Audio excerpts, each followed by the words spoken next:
What's up, guys? Today I'm talking about the 5 myths I hear the most when it comes to suppressors. You wouldn't believe half the stuff I've heard about suppressors, but today we're gonna talk about it.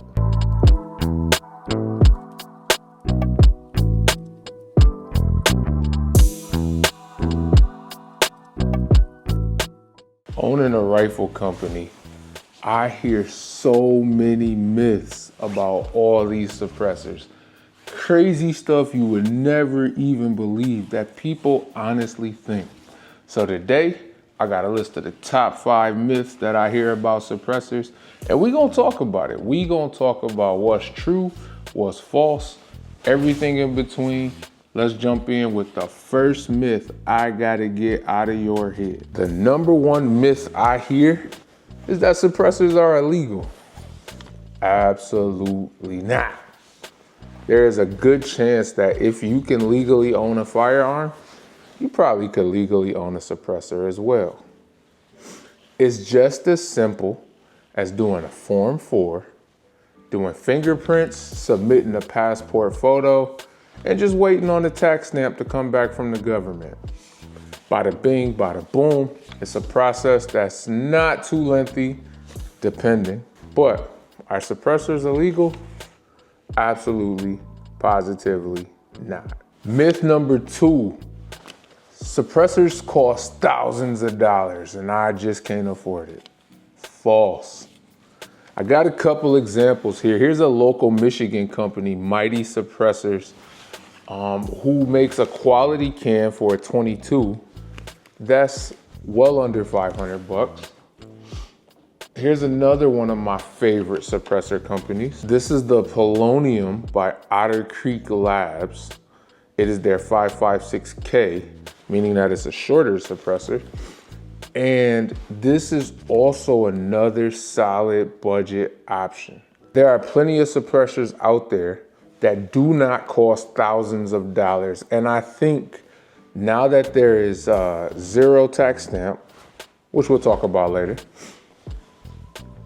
suppressors are easier to obtain now more than ever.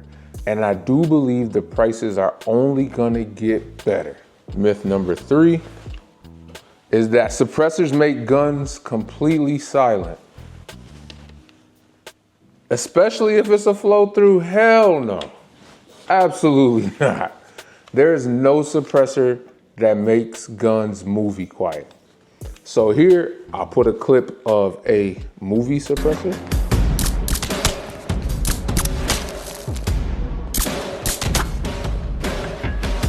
And then I'll put a clip of me actually shooting a suppressor.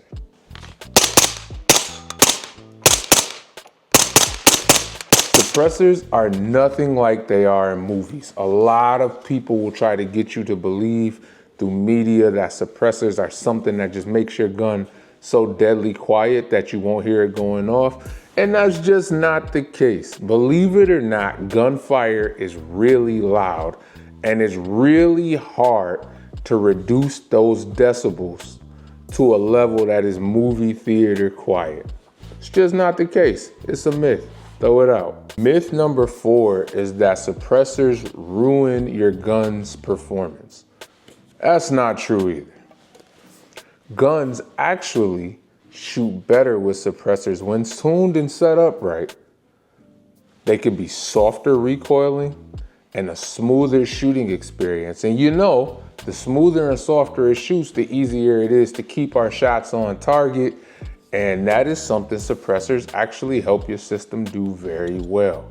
So the guys who say, oh, I would run a suppressor, but I don't want to ruin my gun. Nothing about a suppressor will ruin your gun. In fact, as long as it's set up correctly, it's gonna make the shooting experience even better. Myth number 5 is that I need a suppressor on every gun. That's simply not the case, because who can afford to buy suppressors for every single gun? It's easy for the guy to say who only has 2 guns. Not so easy for the guys who have more than 2 and less than 974. But they make cans like this Huxworks 36 Ti that came with multiple thread adapters, so I can direct thread it to this 300 blackout, and I can switch the adapter and thread it to a 5.56 rifle just the same.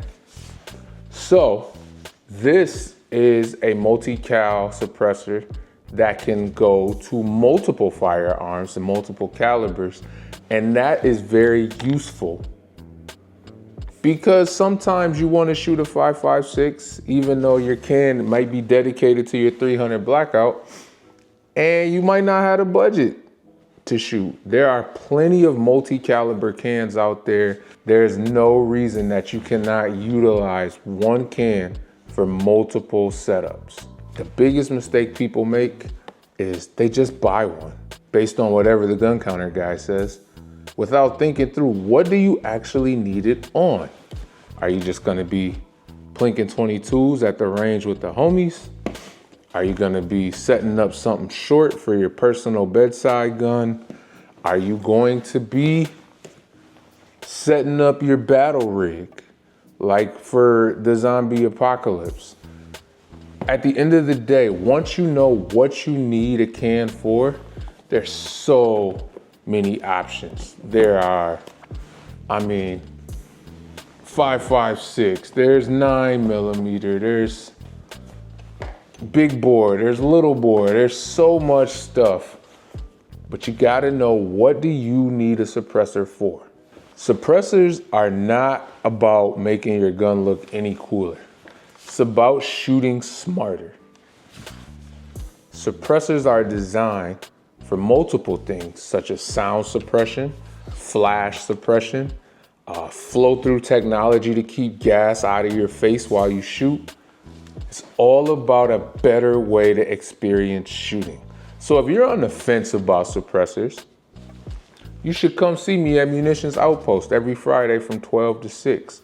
Let's talk through what makes a good suppressor and why you should get one. And ultimately, we'll figure out, based on your setup, the purpose of it, what suppressor is right for you. If you have any suppressor questions, drop them down in the comments. I love to hear them and get back to you guys. Thanks for watching. Make sure you like, comment, subscribe, and don't let anybody tell you those 5 myths about suppressors are true, because they simply are not. See y'all in the next video. Peace.